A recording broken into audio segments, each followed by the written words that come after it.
Yes, when the Fred Harvey franchise kind of was winding down, at least the way I understood it in the 1940s, my grandfather bought this building in 1949, and he bought it, and he ran the Peña rooming house, and he ran it. The family ran it as a rooming house, a boarding house, for approximately the next 20, 30 years till the mid 1970s.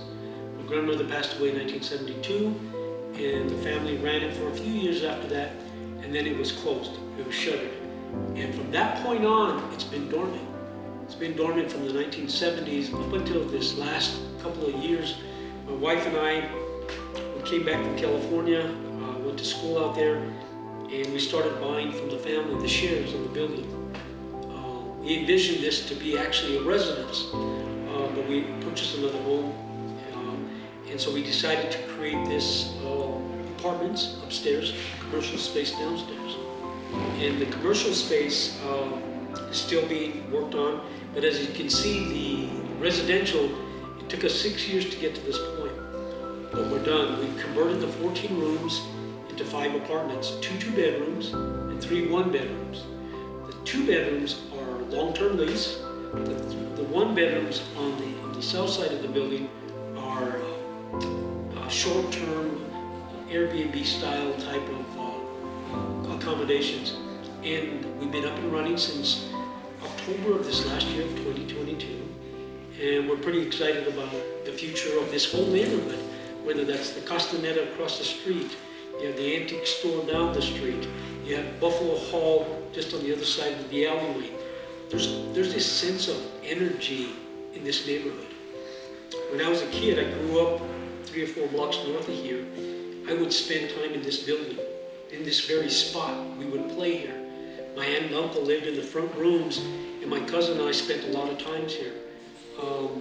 This just brings back the memories of me as a boy in this building, and we've taken time to refurbish, restore, renovate the entire building, but we wanted to restore the aesthetics of the building. We wanted to have the feel of 1890s, early 1900s.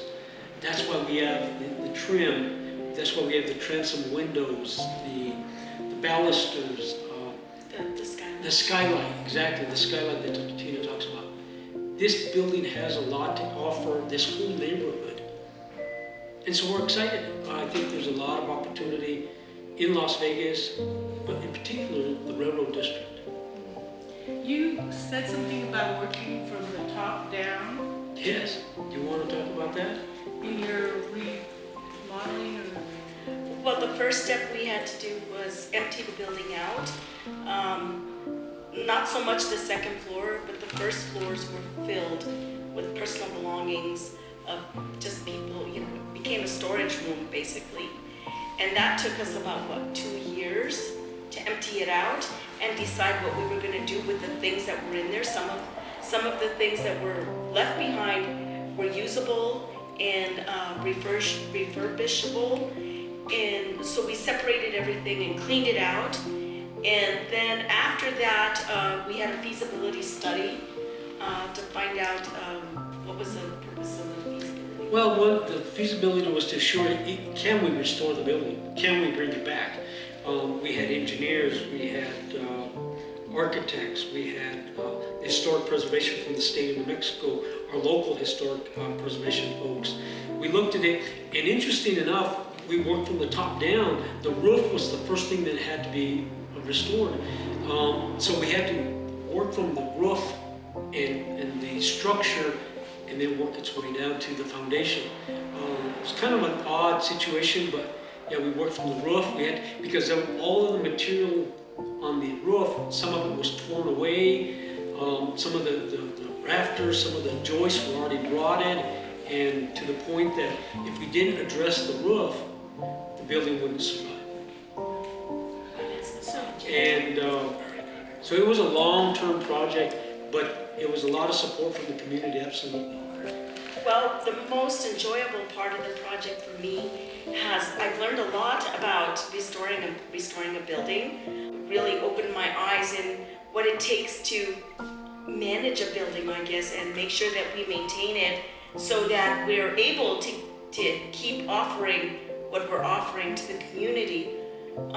What I truly enjoyed was choosing all the aesthetics for the building, the colors, the flooring, the tiles, and then after that, choosing what went into each apartment.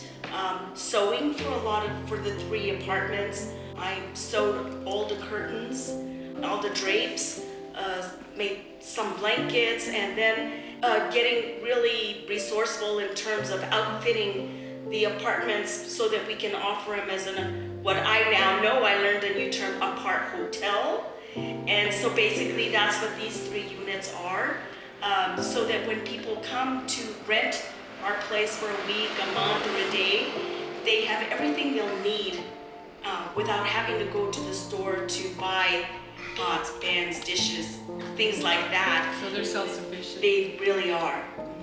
So do you have a favorite room that you'd like to share with us? Interesting story as well. Two interesting things I'd like to share as well.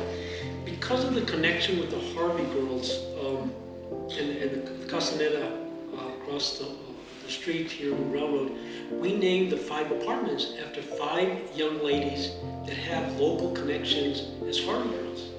And so we were able to do that during the grand opening. We invited their families. One young lady, God bless her, she's still alive.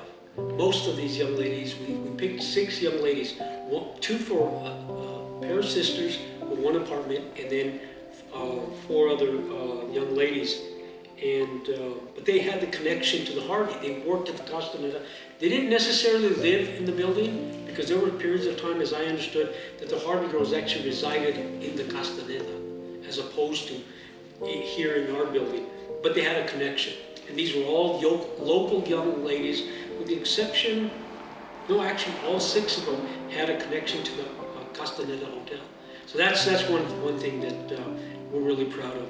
The other thing is a story that one of the laborers that we had, a construction guy that was doing some of the building, while we were doing the demolition part, bringing down the old walls, at that time the Citizens Committee for Historic Preservation, the local organization here in Las Vegas, they do an annual tour, and during that annual tour they have different themes.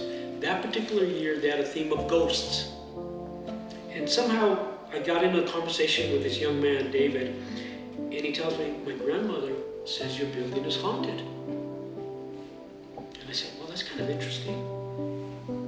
Would you want to talk to your grandma to see if maybe I can get some more information from her so that we can, because we were at that time promoting the building, and we were giving access to people to see it, even though it was still in a very raw state. So he goes back and he talks to his grandma, and he says, oh, no, that man is very upset with you, and he is not happy with what you're doing. Because at the time, we were demolishing the building. We were taking stuff down so that we could refurbish it. My hope, and I think it is, that Mr. Rawlins, if that's who is haunting our building, is now happy with the results. It was a rather interesting experience, but I asked her, and she was pretty adamant, at least to her grandson, that she did not want to participate because we were angering that ghost. So, interesting story. Now, whether the building is haunted or not, don't know. I have not experienced anything, but if he's here, I hope he's happy.